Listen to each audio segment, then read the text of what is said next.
পরিবার থেকে বারবার বিয়ের জন্য চাপ দেওয়ায় নিজের লিঙ্গকে खत्म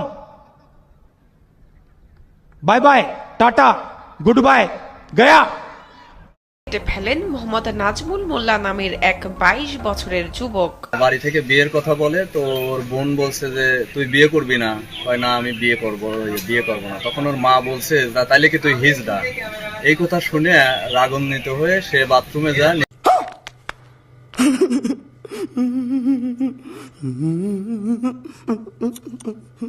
নিজের গোপনাঙ্গ নিজেই কেটে ফেলছে, কেটে বাথরুমের মধ্যে ফেলে দিছে।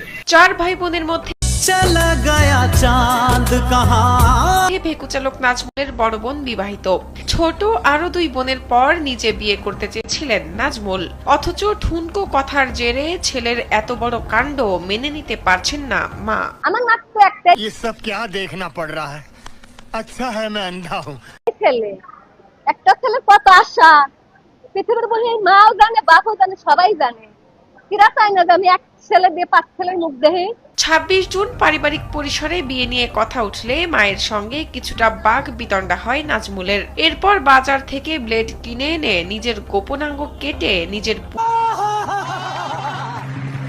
পুরুষত্বকে বিসর্জন দিলেন তিনি।